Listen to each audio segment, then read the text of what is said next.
In the opulence of the Jog, in the swirl of the river Tunga, in the o'erlaced zeniths of Sahyadris, in the sandal and teak trees of your evergreen forests. This is an eternal celebration, O motherland. It's your eternal celebration. Kannada poet Nisar Ahmad very beautifully describes the beauty of his motherland Karnataka. It was on this day in 1956 that the erstwhile Mysore state came into being. It was only in 1973 that the name Karnataka was given to it. November 1st is the Karnataka Rajyotsava, or as we say, Kannada Rajyotsava, which is a celebration of the festival of Karnataka or Kannada. How did this state come into being? Did the unification demand start after independence or way before that? What led to the amalgamation of the Kannada ethos into a land called Karnataka? Let's analyze the geopolitical, historical and social underpinnings of what went into making this land.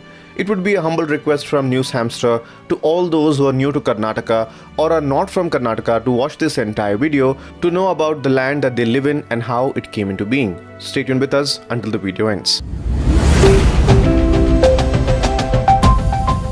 The idea of a Kannada state or the Kannada ethos can be traced back to the ancient period when Kannada kingdoms like the Gangas, the Chalukyas, the Kadambas and the Rashtrakutas traced their origin to this region and aided the development of the local language. In the medieval times, the growth of the region can be attributed to the Vijayanagara and the Bahmani Sultans. The former feudatories or the vassals of Vijayanagara kingdom, the Wadayars, played a crucial role for the region since 1399 when the Wadayar dynasty was formed by Yaduraya Wadayar, or to 1612 when the foundation of the modern Mysore state or Mysore kingdom was laid by Raja Wadayar. Kings like Hyder Ali, Tipu Sultan, the successors of the Wadayars, contributed sufficiently to the development of the region and development of the language. As the British got an upper hand over the Mysore kingdom after the Fourth Anglo-Mysore War in 1799, the British records show that the 6 Kannada-speaking regions of the Deccan were classified as Bombay Karnataka, which was a part of the Bombay Presidency, the Hyderabad Karnataka, which is a part of the Nizam's territories of the Nizam's Hyderabad,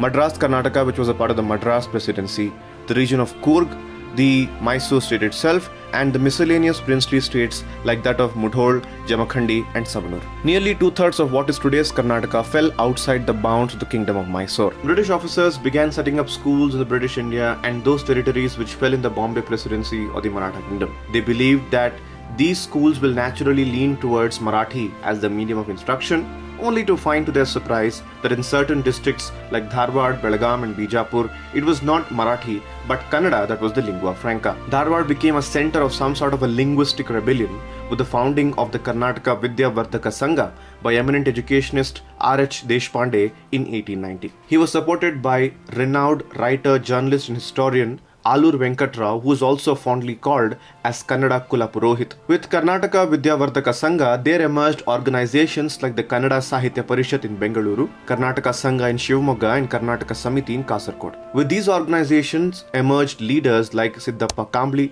Kengal Hanumantaya, Gorur Ramaswamy Iyengar, S. Nijlingappa H.C. Dasappa, among others.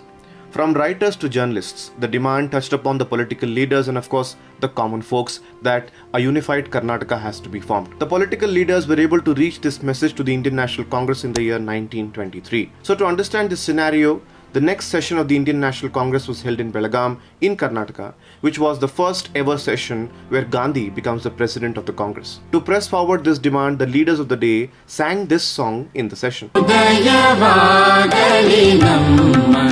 ಚೆಲುವ ಕನ್ನಡ ನಾಡು ಬದುಕು ಬಲು ಹಿರಿಯು ಸದಭಿಮಾನದ ಗೂಡು ಉದಯವಾಗಲಿ ನಮ್ಮ ಚೆಲುವ ಕನ್ನಡ ನಾಡು. In the same venue, the Karnataka Unification Conference was held. Here emerged the Karnataka Ekikarana Sabha, which later became the famous Karnataka Ekikarana Sangha. As India got its independence, the demand for the states to be built based on their language started. This demand echoed massively in the region of Karnataka, with many stalwart leaders asking that Kannada-speaking regions be unified or demarcated. In 1947, Karnataka Ekikarana Mahasamiti came to be constituted with people like S. Nijlingappa, A.G. Dodmeti and Srinivas Rao as its members. We cannot discard the contribution of A.G. Dodmeti, who spearheaded this cause strongly. He was a crucial member of the ruling Congress party in Mysore under the leadership of K.C. Reddy. Dodmeti resigned from Congress and there was a re-election held for which he contested on the side of the rebels or the members of the Karnataka unification and won with a sliding majority. In 1951, the Congress announced its election manifesto which contained assurances regarding the creation of a linguistic province. In fact, the party considered this as an urgent political need. Hence, the problem once again came to occupy the center stage. There were hunger strikes and so much chaos, yet a solution was not reached.